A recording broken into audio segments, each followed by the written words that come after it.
You know that feeling when something shifts in the village, and you just know it's not going back to how it was? That's exactly where we're heading this week on Emmerdale. Old flames, buried truths, and fresh wounds. It's all colliding. And for some of our favorites, things might never feel normal again. If you've been waiting for some real movement on the Robert and Aaron front, it's coming. Charity's hiding something. Again. Vinny's inner struggle is creeping up on him. Dylan's getting deeper into something way too dark. And Ross, well, his secrets might not stay buried for long. Here's what's coming up from Monday, 4th August to Friday, 8th August. 5 big spoilers, laid out clear as day. On Robert and Aaron's moment of truth. So here's the one that's going to get everyone talking, Robert and Aaron, sitting across from each other again. Not shouting, not storming off, just talking. It's quiet, tense, but there's history all over it. John tries to play peacemaker early on, but Aaron's not buying it, not from him. It's Robert he's struggling with, and can you blame him? They bump into each other at the shop, which is awkward enough. But later it's coffee, just the two of them, and something changes. Robert opens up about maybe leaving the village for good, and you can see Aaron trying to keep it together. Then Aaron says something that stops Robert in his tracks, that he still matters, that he's valued. You can practically feel Robert cling to that hope. Now, this is Emmerdale, so obviously it doesn't all go smoothly. Maura turns up, furious about land, and there's another run in. But Vic steps in and Robert turns to her with this idea. What if they started farming Annie's old field?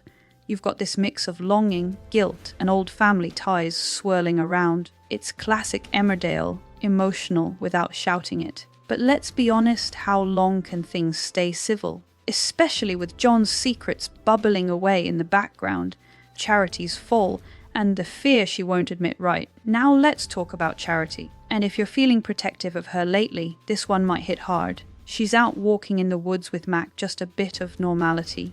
But then she falls. Badly. Now, remember, Charity's still recovering from having Sarah and Jacob's embryo transferred. She's meant to be looking after herself. This fall could be serious, but she brushes it off, doesn't say a word to Sarah, tries to act like nothing happened. Instead, she throws herself into planning an engagement party. Total deflection. But at the Woolpack, just as things are starting to come together, she bolts for the loo. She's bleeding. And it's Vanessa who sees it. Now here's the question, will Charity tell Sarah before the party finishes? Or is she going to try and carry this alone like she always does? She's never been good at asking for help.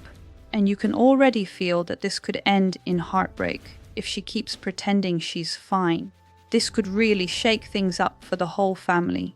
If you're still with me and keeping up, make sure you hit that subscribe button, especially if Emmerdale is your weekly fix. We cover the lot, no fluff, no nonsense. Just proper spoilers, real reactions, and all the drama that keeps us watching every single night. Now let's get into spoiler 3, and this one's getting murky. Dylan, Ray, and a dangerous game, so Dylan, he's had a rough enough time already, and this week isn't making it easier. April finds him cold, hurt, shivering after Kyle stabbed him with that pitchfork. Dylan broke into the barn, Kyle freaked, and it all went very wrong. The aftermath's still unraveling. Dylan won't go to a doctor. Instead, he and April sneak into the vet's surgery, hoping no one sees. But of course, Paddy finds them. Now this is where Paddy shows his heart. He patches Dylan up and even offers him a place to stay. Mandy and Marlon aren't thrilled, but Paddy's doing what he thinks is right. But while Dylan's under their roof, he's hiding something, a bag of drugs. And even worse, Ray's still got his hooks in him. Dylan tries to say no to another job, but Ray doesn't like being ignored. Later, Dylan's spotted doing a drop-off. He's clearly in deep, trying to keep April in the dark while juggling Paddy's kindness and Ray's threats. You can feel the walls closing in. And with Paddy and Marlon slowly piecing together that Dylan was the one Kyle stabbed, things are getting tense.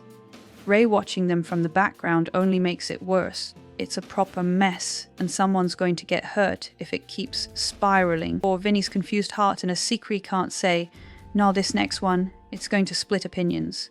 Vinny Dingle, engaged to Gabby, trying to act all sorted, but something's off. He's talking wedding plans with Mandy like he's ticking a list, no joy, no spark. Then Cammy gives him a wedding gift, a nice watch, and you can see it throws him. Not the gift, but the way he feels. He looks at Cammy the way he doesn't look at Gabby. Then he finds Aaron.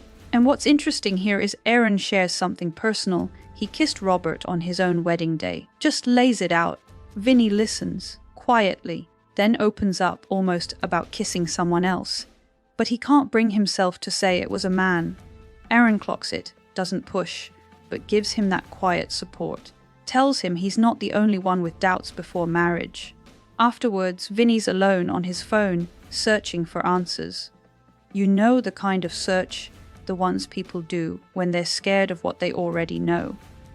I can't believe they're going there again with Vinny, but it feels honest. And the way Aaron's being used here, it works. He's not lecturing, just listening. Whether Vinny tells Gabby or keeps running from it, that's what we're watching for next. Ross and Steph's second chance or final blow. Right, last one.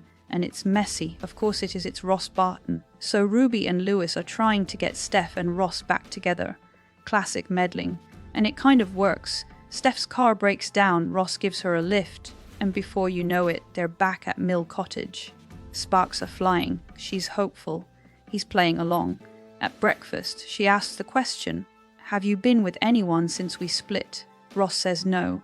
And that's when we all go really mate, because viewers know he absolutely has. With Manpreet, it gets worse. Ruby and Lewis go for lunch with Manpreet and start gossiping about her love life.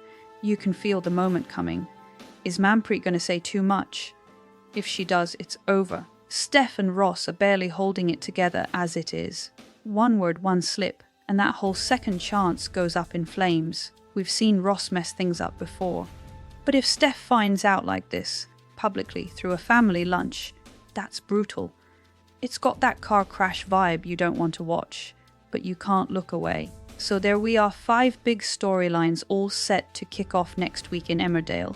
Robert and Aaron quietly circling each other again, but for how long? Charity bleeding in silence, afraid to say the words. Dylan deeper in the mess, with Ray pulling the strings. Vinny lying to himself, and maybe to Gabby. Ross smiling through his teeth, seconds from blowing it all up. This is the kind of weak soaps were made for tangled emotions, old scars, and a few decisions that are going to land hard. If you've made it this far, you clearly love Emmerdale as much as we do, so go on, hit like, drop a comment, and subscribe if you haven't already.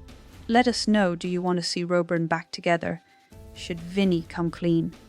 And is Charity hiding too much for her own good?